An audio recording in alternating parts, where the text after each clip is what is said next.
Starting in 3, 2, 1.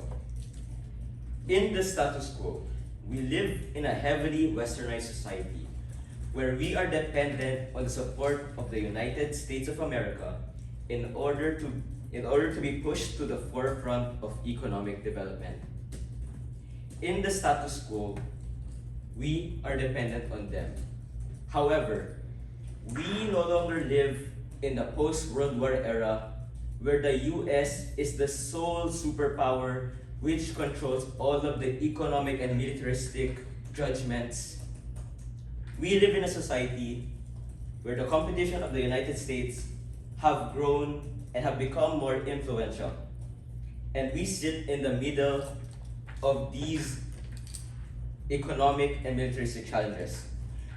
We as government say that it would be more beneficial for the long-term prosperity of the Philippines by maintaining relations with China and Russia as opposed to the efforts of the Marcos government calling it quits and prioritizing economic and militaristic aid from the United States.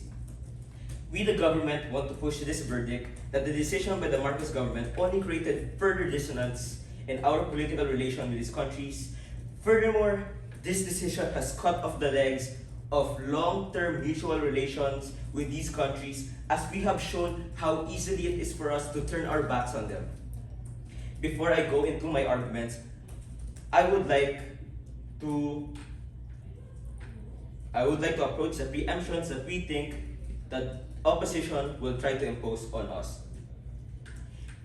They say that it would be better that the United States would give us aid as we would go to war with China and Russia. But we say this isn't the case. We prefer a relation where we don't get involved in the conflict in the first place than having to rely on the aid of the United States, which has no guarantee of coming to us, or at the very least, we get aid that doesn't actually create a better life for the people on the ground. We can trust the US to help us when they're literally in the middle of economic crisis. We already see this, and in the government of Trump, he actually pulled out on giving support to NATO because of how economically taxing this is. And the fact that we have to rely on the United States now just makes it harder for us because we have no complete control in this situation.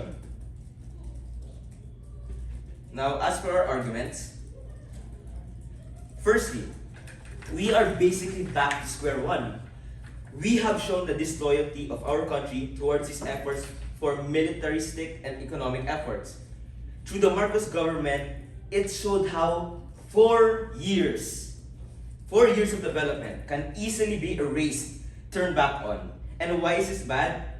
Not only does this cut off the support that we have already made with these countries, but it also takes away the time for the United States to truly trust us again. We are back to square one. Secondly, we prefer that the economic and militaristic support from these countries come from China and Russia due to the logistics that these countries are easier to give us support because of the geographical distance they have with us. And even if we continue to support that the US would give us this aid, there is no guarantee that this support will even truly arrive at us when it matters most. We've seen this happen in Ukraine versus Russia, where the United States only sent weapons to Ukraine instead of keeping their promise of protecting Ukraine.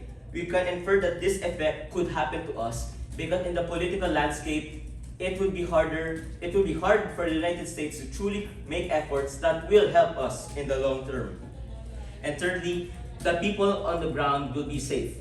Better relations would cause the less likelihood for war.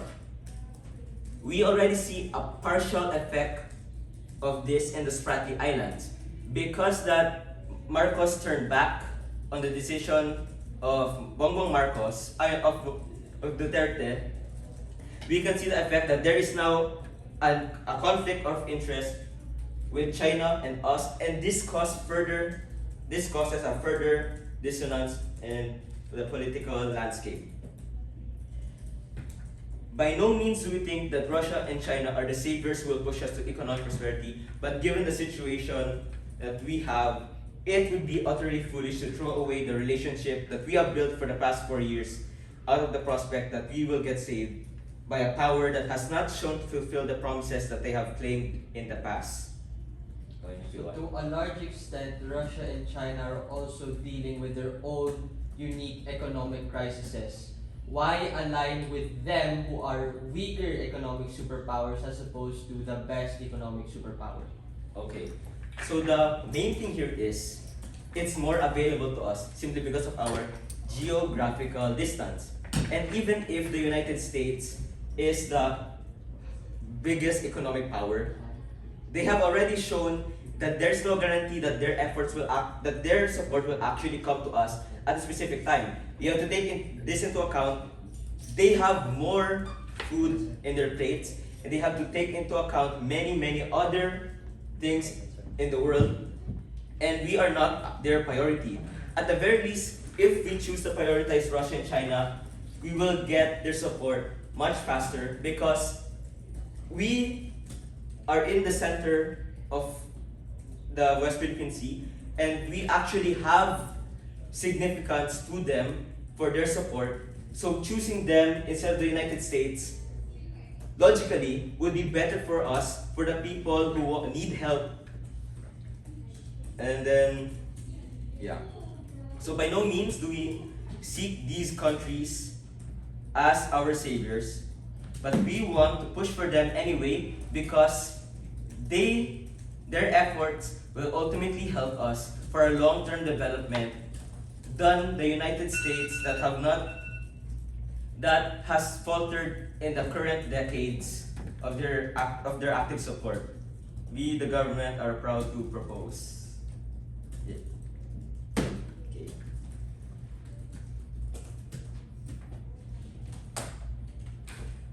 Okay. Thanks, PM. Hello.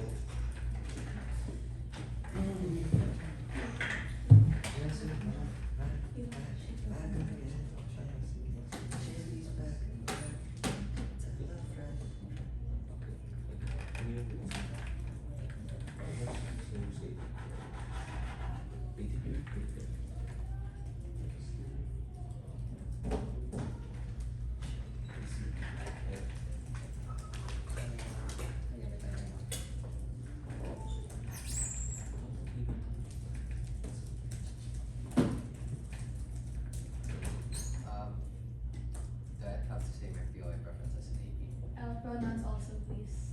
Pronouns. Okay, so my pronouns are baby. I'll take the honors through that for now. Okay.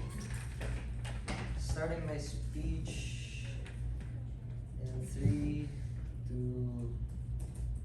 1. So a few key points of context first before I go on to my rebuttals and then my arguments, because I think the motion is pretty straightforward in a sense. So basically, a few things to know is that first, the US right now isn't exactly dying, especially during Marcos's term. Second is that even if Biden or Trump is to be elected, it still benefits the Philippines. Third, we have agreements with the US, so there's definite protection from the US. And fourth, China is dying due to a lot of problems such as an aging population, the housing market crisis, and of course the recent one, the pandemic. So before I move on to my arguments, I'd first like to start with my one rebuttal. So basically, they said that, my one rebuttal. So basically, they said that the China and the Russia, the economic support of China and Russia outweigh that of the US support simply because it's nearer. But quite frankly, we don't think this is the case, simply because these countries don't have incentive and capacity to provide support to the Philippines. On first note, the capacity is that these countries are also facing their own economic crises, so that they cannot prioritize the Philippine support.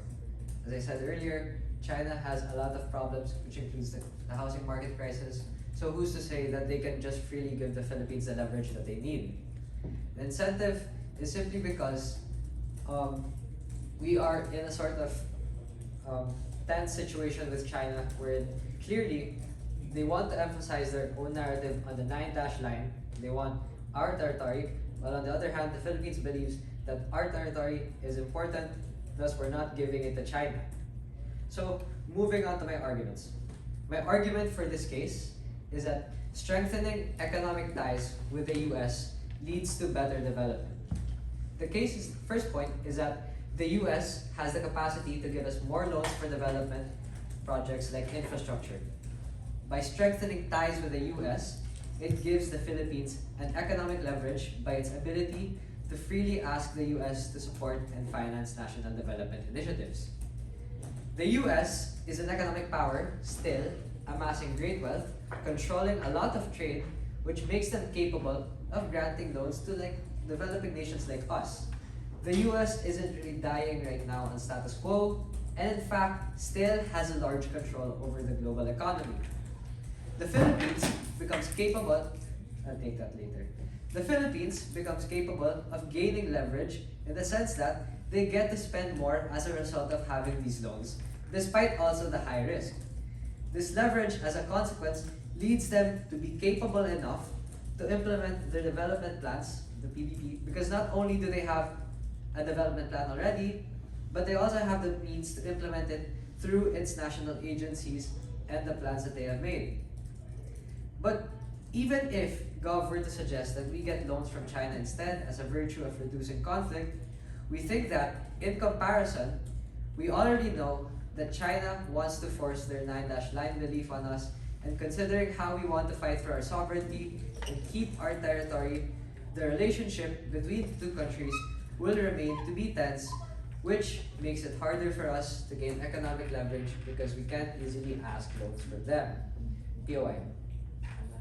Okay, sorry. So can you provide an example of the US providing loans developing countries recently, and how exactly did this help that country?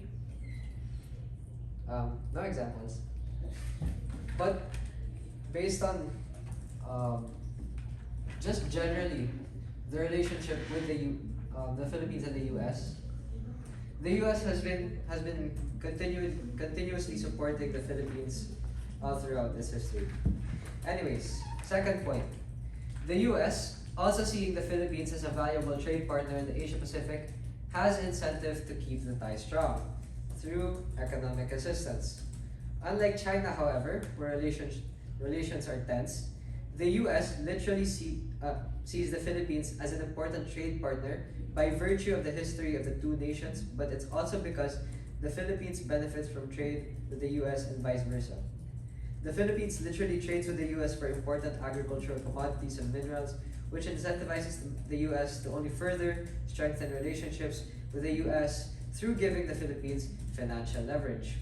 So what are the impacts of this? Obviously, the first impact is that it empowers agencies, not only to implement their plans at the national level, but also to implement their plans at the regional level.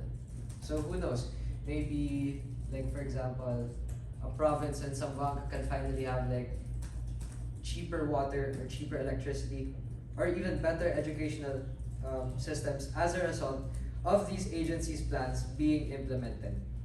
And second is that it generally benefits BBM as a stakeholder simply because the economic development plans that he has laid out are most likely to be fulfilled because of the financial leverage, which not only gains him more trust from the people, but also benefiting Filipinos in the long term. So, to conclude, we think that financial leverage is the reason why we ought to ask US instead, rather than with China or Russia, simply because this is where financial leverage is far greater, and for this reason I'm more proud to propose. Thanks, DPM.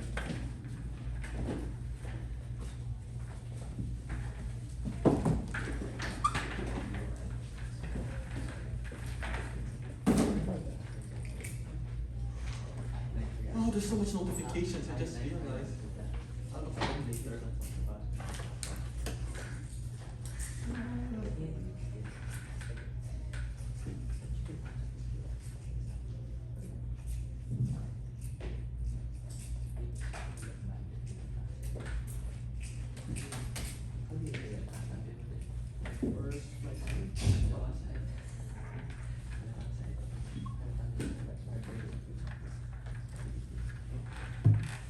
Hi guys, I'm gonna start my speech. Oh wait, no, I'll do housekeeping first. I always forget that. Pronouns, I don't know, call me anything. A slur, fine. Actually, you know what? I will only accept slurs. So if you wanna POI me, it has to be a slur, it has to be a swear word. If it's not, I'm not taking your POI. I'm gonna start in 3, 2, and 1. Folks, if you are a large country with billions of people, with an economy that has a really high inflation rate, millions of homeless people, and many jobless civilians, why would you care, especially from the ground, a bunch of random people in the other side of the world? Joe Biden right now has promised us the Philippines for aid. And wowee everyone, I'm so excited. This means that by doing this and the Philippines accepting it, it means they're gonna help us when China finally does this war. But we're telling you that the cause of China wanting to push and cause this war is actually us accepting US aid, sort of closing off the idea to be friends with China, to be closer with China, to be successful, and to be able to have diplomatic relations with China and cause peace rather than war. Because in a way, if we are in support of the US instead of China, well, what's going to happen is we're locking into the China and basically telling them, hey bro, me and US, we're besties now. We ain't really that close, we ain't that tight, and me and US, your number one enemy, the guy that you really don't like, yeah, we're not that close, and that's gonna be my bestie. And China, they have a less likely chance to be incentivized to help us for any relation to the South China Sea. So, I'll start first with telling you why it's better for the Philippines to keep ties with China and not having ties with US. So, we really want this one difference of silver lining of us having a way to negotiate for South China Sea. Why? Well, ladies and gentlemen, this fight for South China Seas with Filipino fishermen working there hard and getting hit by water, we believe that having diplomatic relations with China will incentivize China to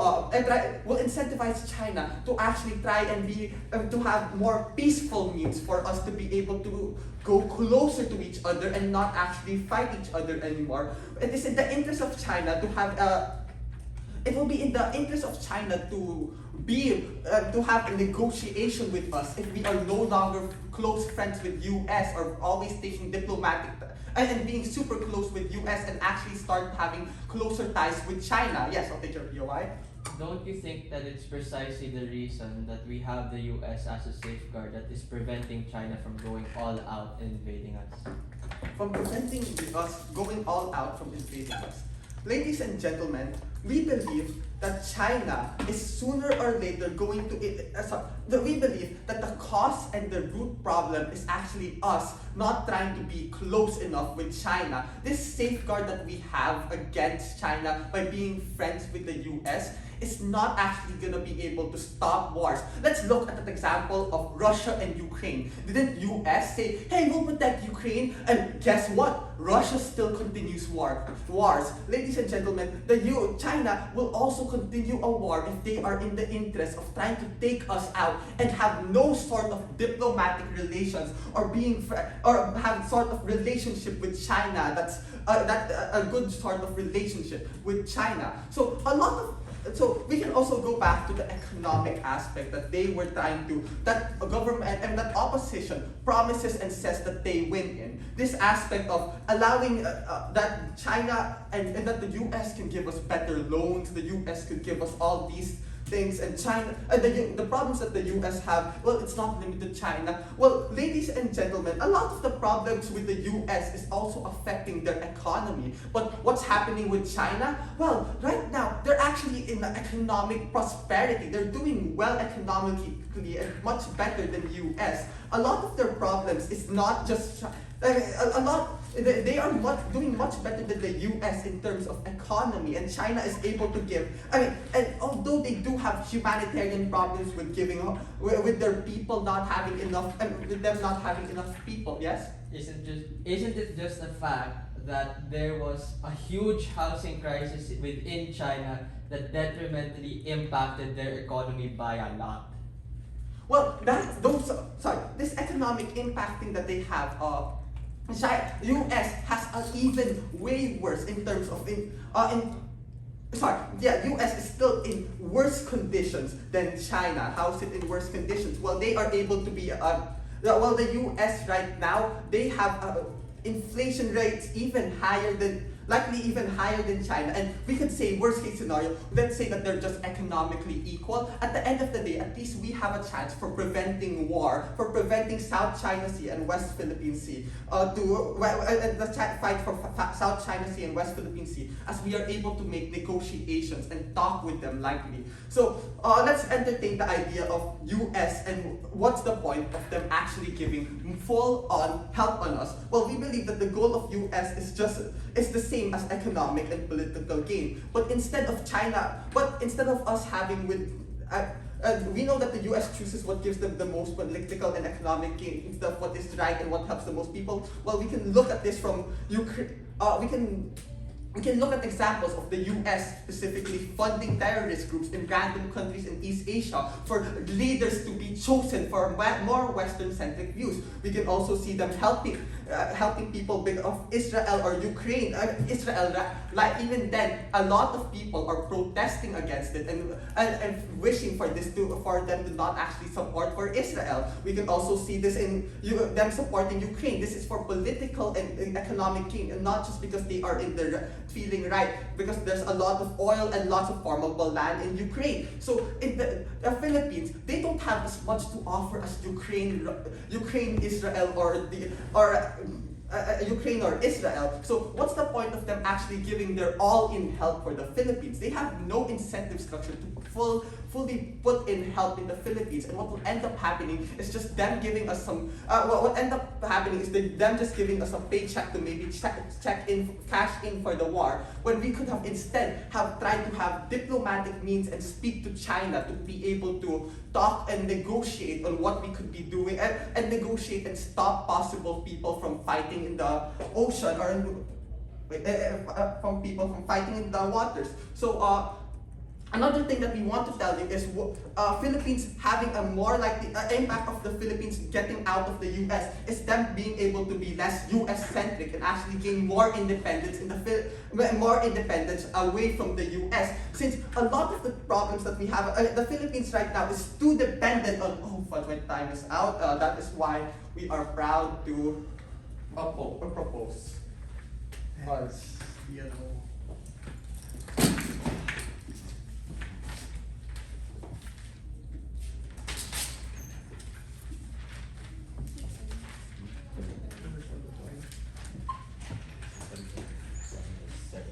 Are you recording?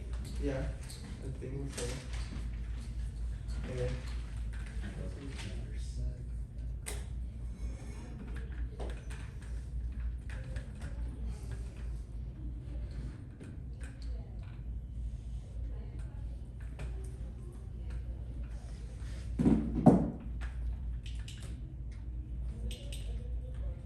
Starting my speech in 3, 2, and 1. Mr. Speaker, the Philippines right now is in an unexpected position. We were told that BBM's presidency was going to signify the end of Philippine democracy, that the trend towards authoritarianism is going to occur, and that our already feeble institutions will crumble. Newsflash, that didn't happen. What was originally depicted as the end of Philippine democracy, which is ironically what happened to countries like Russia and China, didn't happen to us. And as much as side government accuses the US of being these malevolent, incapable actors of helping us as the Philippines, we tell you that it is only through the US that has enabled us to not fail and fall under and actually grow and develop as a nation. It's convenient that side government just happened to forget that China in and of itself was the main catalyst of why those 4 years of development, as what PM said, went to shit. Precisely because of COVID and the pandemic. In fact, what 4 years was Prime Minister even referring to? Remember, it's only in BBM's reign that we actually managed to get out of the sense of economic disenfranchisement brought about by the pandemic, who was caused by who? Guess what? China. Why did we go past that, and why did we actually grow to make better decisions? Because of the smart alliances and because of the strategic importance and nuance that President Bongbong Marcos placed on siding with the US. 3 things: rebuttals, extension, and then some weighing. Firstly, on rebuttals. So PM said and went here and said that, when you do this, you turn away any future plans of cooperation between these two nations. Well, that's precisely the point, right? We don't want any future form of cooperation between China and Russia. We think it's far better for us to target US and US alone for the foreseeable future. Guess who their allies are? A warmongers regime and a pseudo-communist regime who are both economically disenfranchised. And an important nuance at those economic disenfranchisement. Because no, it's not a comparison of US is going down because of inflation and that China and Russia are the new emerging economies. They are both, all 3 of them are also facing their own equally as devastating types of challenges in terms of their economy. They said that, the main reason as to why they want to choose Russia and China from the PM is that because they are more logistically viable and more strategically in position in terms of geography. I mean, that's not necessarily true. Why? Because the US has bases in the Philippines. There are countless of infrastructure already made here that can enable the US to ship tons and tons of shit towards us. In fact, there's an entire ocean that the US basically owns, the Pacific, that can just go through there in order to get to the Philippines in the first place. A vast majority of these industries and stuff we own are also from the US, the United States, and it's precisely because of those logistics that it's still far more viable as opposed to Russia and China. Non with the DPM, they said that, it gives us more leverage and power to negotiate with the South China Sea. So the extension coming from the DPM is at its most a deadlock. Regardless of whether or not what happens, a general sense of peace is still observed. There hasn't been a war yet because of US interference or US cooperation with us. It's not going to happen. In the past 20 years, it's probably not going to happen just because BBM prioritizes the US. Only on side of government, though, do we lose the leverage of a global superpower backing ourselves when we cater towards China and Russia. So there's no more disincentive for them to invade because, hey, we don't have any more allies, or at least our allies are not as strong as they were before. They said that the US also have those problems, but the difference here, Mr. Speaker, is that they can offset those economic challenges by virtue of the fact that they're the biggest country in the world and already have the infrastructure to do that, as opposed to China and Russia, who are literally falling down the gutter and don't have a means of getting up. No. First extension, while aligning with Russia and China to start BBM's presidency would lead to more instability, as this is a regrets motion, right? It's a retrospective debate. Why is this then? The first reason is that Russia and China are the political pariahs of the world today. Coronavirus started in Wuhan, caused a lot of political leeway to dampen from their side. Russia's invasion of Ukraine has literally led to them perpetuating a war which not a lot of countries support. Number 2 is that both economies are at a steep decline, even worse than the US. I.e. China with their ghost cities and ghost highways, literally not having the means to improve in terms of economics, and Russia being economically sanctioned by the rest of the world. Point is, we are putting ourselves in a disadvantageous position when we are strengthening ties with them as opposed to their allies. So it's literally a case of them versus the rest of the world. So why the US? Even when Gov says it's not the only superpower anymore and that other alternatives exist, it still is currently the best. It leads to more assurance and more stable development. It leads to supporting current projects and initiatives that already exist in status quo. So what are the outcomes of this? The first one is that supporting the US supporting the US got us out of our worsening economic conditions. Note that as this is a retrospective motion, they haven't necessarily just proved why all of what my PM said on the fact of economic empowerment and how the US makes us better in terms of all our growth and development. They just didn't really necessarily prove why it is precisely because of US interference that they regret it. They only merely said that, hey, since China and Russia are offering us a lending hand, we would want to take that instead. And as we said here, coming from DLO, it's just not true. You don't have the necessary leverage and this is the necessary economic guarantee that would offset all of the other negative harms of being aligned with the political pariahs of the world. So with all those reasons and more, proud to oppose. Thank you. Thanks, go Will.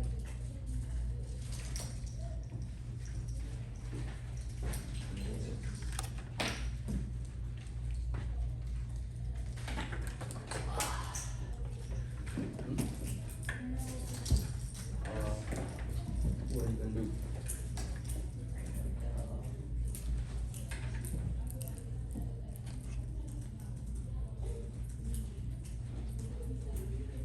Hello, my name is Aya. Let me set up my timer. Guys, physics is really hard to study. I got 3 hours of sleep last night, but it's okay. Woohoo! Anyways, starting my speech in BR preferences through voice, obviously. Starting my speech in 3, 2, 1. So when Ukraine and Russia went to war, Ukraine asked the US for help, and you know what? The US actually did help, but only minimally. They sent soldiers, they sent health aid, but it wasn't really enough to actually help Ukraine. Right now, Ukraine is getting fucked in the ass by Russia. Why is that? Because they expected the US to help, but they didn't send as much as they thought they did. The foreign powers didn't help us as much as they expected. And this exact scenario could happen between the Philippines and China if the Philippines were to rely on the US. Now, both sides agree that we don't want China to invade and take over the Philippines. But how can we prevent or mitigate that issue? That's the central question and standard of this debate. Which side has a better benefit that impacts the Philippines? So that leads me to some rebuttals. So opposition side said that the US will help the Philippines and defend against China. But this sounds like a good idea.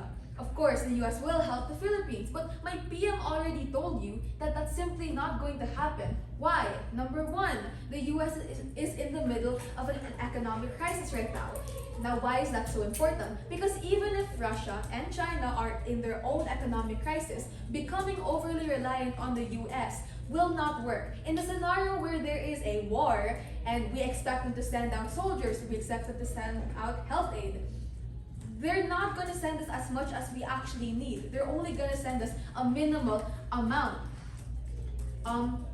Secondly, why would we rely on the US when the president's already doing goofy shit like pulling out of NATO and other stuff? How can we expect them to be our saviors if they already have their own internal crises at hand? Thirdly, and even if they did help us, they're so geographically distant from us that there's no guarantee their existence will come in hand. I know that the other side mentioned having their own ocean that is conveniently there to immediately get to us, but that's still not going to be enough. So even in the best case scenario of where America aids us, that aid still won't be enough because of all the shit they have going on internally. It's always going to be a minimal amount of help, and I think this is something that OP needs to understand. Because as great as America sounds, when the worst of the worst happens and China attacks the Philippines, how will the US help in a substantial way? They have too much going on. So what's really better here? Band-aid like the US or a cure, preventing the war from happening in the first place? Not taking it.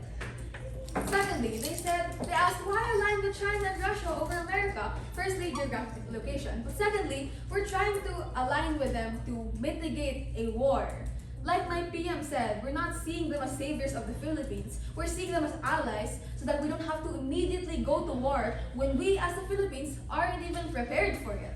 Let's remember, part of the context of this motion isn't just economics. It's about the fact that the Philippines is in conflict with China already. We lose alliance with China, that's basically a go signal for China to attack us.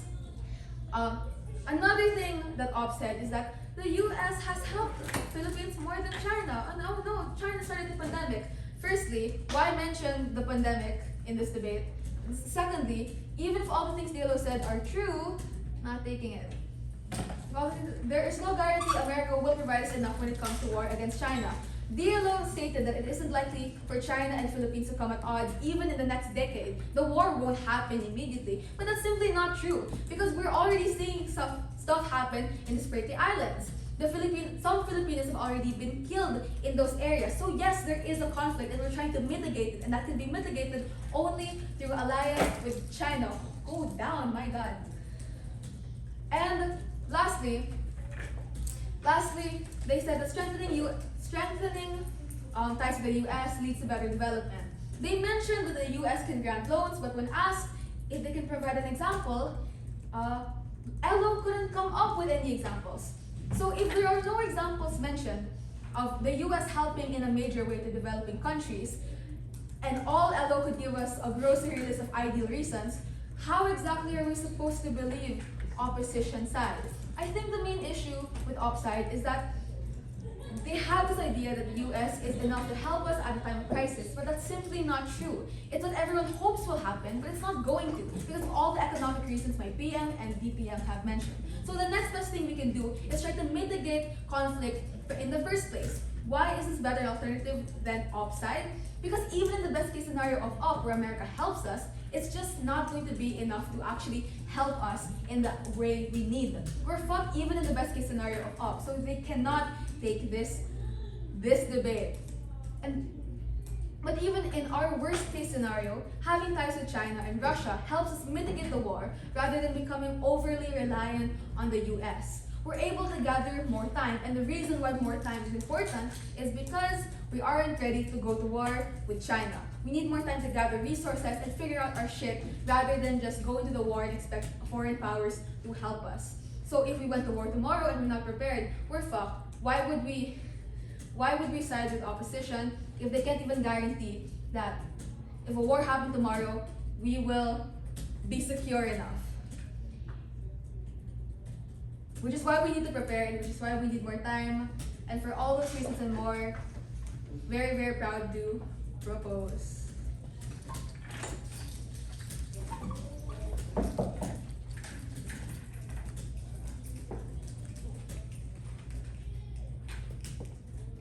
Thanks. Okay.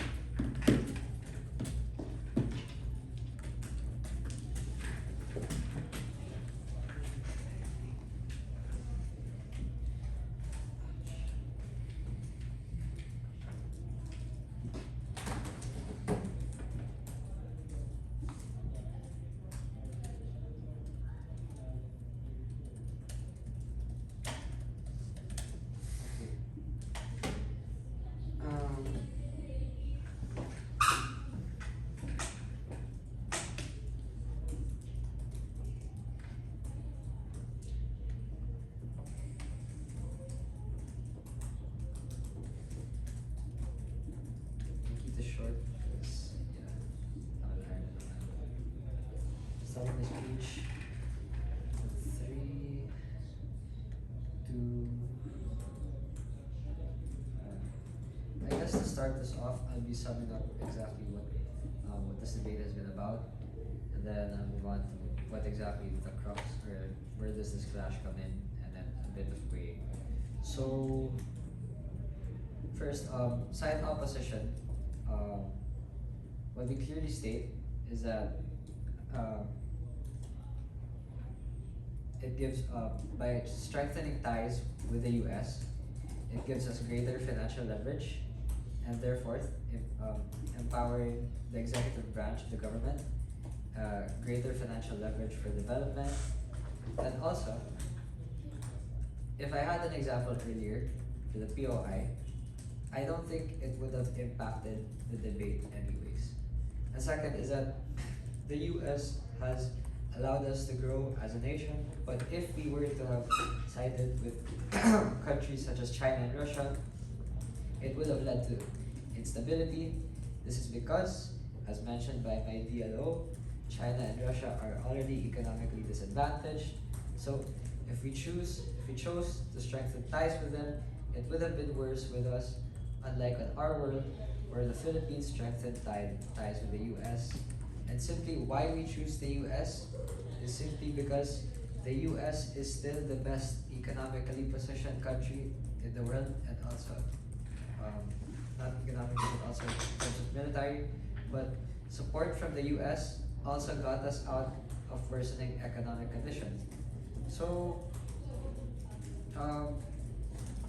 the main issue basically is that we want side government says that they want to maintain good ties with Russia, China and Russia, keep our sovereignty, but we can't guarantee this protection considering that both the Philippines and China already don't agree with one another regarding the South China Sea, showing both sides won't compromise.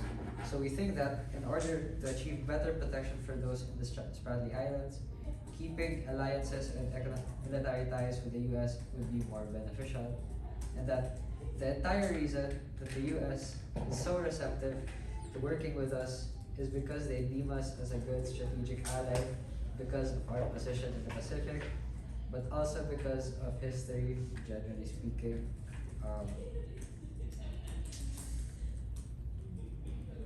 I'll end here with that. Thanks. Off the fly.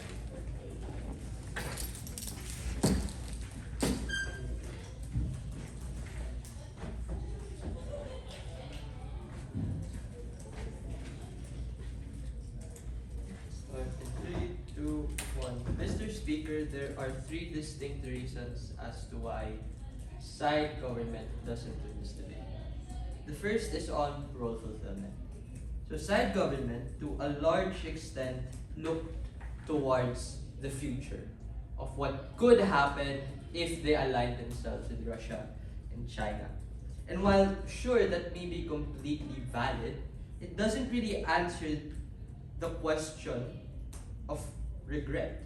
Why regret the fact that President Bongbong Marcos wants to favor the ties of the US right now? Firstly, they kind of forgot the entire timeline of how the world came to be and how the Philippines came to be in this position in the first place. They didn't really reply to any of the substantive and preemptive material brought about through the round by Anjo and by me. Anjo said that it is because of the US that has led us out of our economic disenfranchisement, out of the backwater, or I guess degradation that we were pre-pandemic, and to a certain extent also post-pandemic. So all of that material that involved the US and was propagated by the US as well still stood. Number two, second reason, is on the relevance of the case. Because they mentioned examples about Russia and Ukraine and Israel-Palestine and told us that, hey, all of these examples, we can see that the US didn't help because of XYZ reasons. And we told you that because of that, they're far less likely to help the US, to help us, the Philippines, in the whatever foregone conclusion that is the China war. So problem there is, doesn't necessarily also respond to our preemptive material. Also doesn't really respond to the fact that the entire point and the entire reason that the US is there in the first place, the entire reason as to why they have bases there, they're actually receptive in forming an alliance with us in that specific location, is because they consider us important to that general area. So on that metric, even if you take the case of, hey, they didn't do Israel-Palestine well, hey, they didn't do like what's the other one? Ukraine, Russia well. It's still like U.S. interference will still proliferate even despite all of that because of the fact that they have a sizable presence here. As to what they said, it is like super westernized in this position. And thirdly is just on impacts. So a lot of what they said was completely unfounded and just downright hypothetical. What we told you on our side was the real and tangible things that did happen as a result of President Bongbong Marcos supporting the US.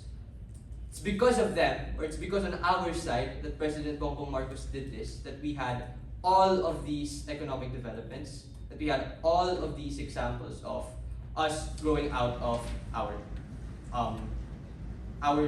economic decline at the very end of the pandemic. So why do we win? We win on the simple reason that we just had more substantive material at the very end.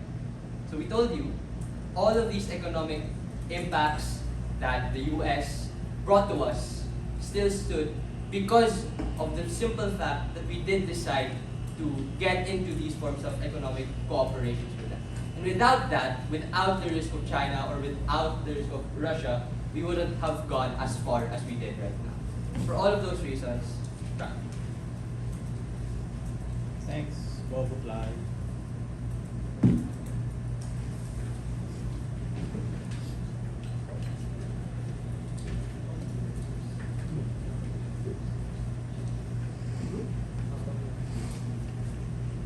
It's awkward like first. Yeah.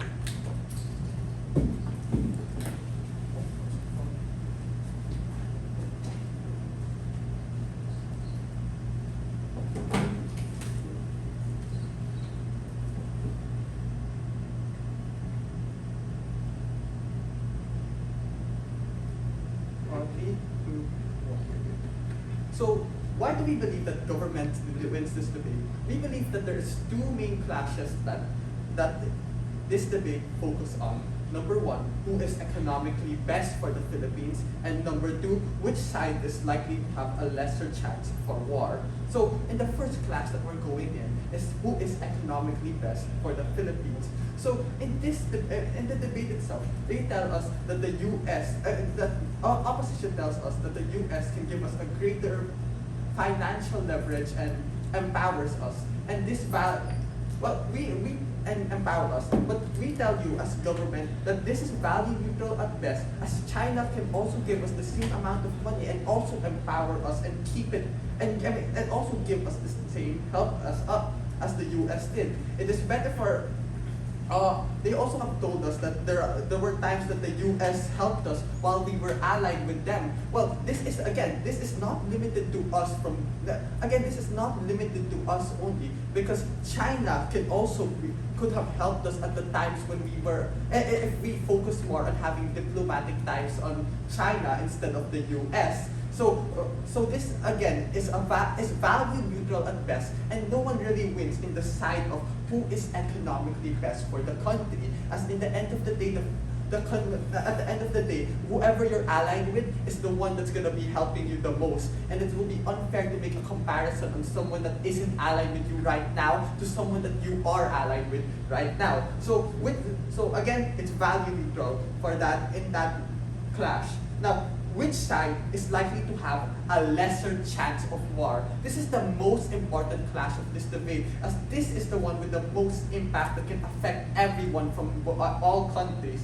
And they tell us that this is actually a value neutral part, as it is just, they tell us that the US, in their side, the US is that band-aid to stop the war, is that extra precaution to start the war and stop the war, while in our side we tell you that the US, that us teaming up with the US is the reason that China is trying to push for the war, because we are now closing ties with this.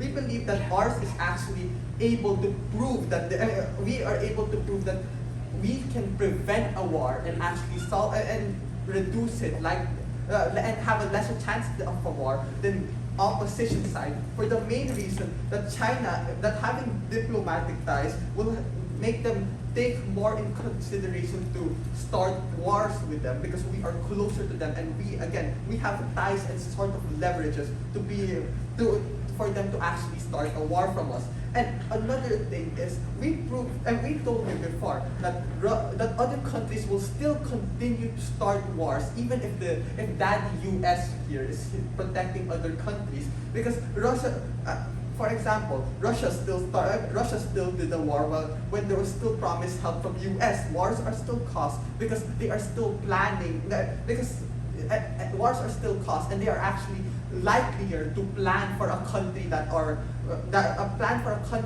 is preparing for war rather than plan for a country that you're friends with and you're teamed up with actual economic ties with. So it is it is way better for teaming up and having diplomatic ties with US closes that chance for having any diplomatic ties with China. And we believe that prevention is better than having that band-aid of having the aids that that US gave, because we also showed examples and told you why the aid that US promises is not enough and won't be as it only gives a temporary band-aid, like we can see in Ukraine and Russia war, where Ukraine is no longer getting that economic that promise of aid anymore. So that is why we as side government believe that we win. We are proud to propose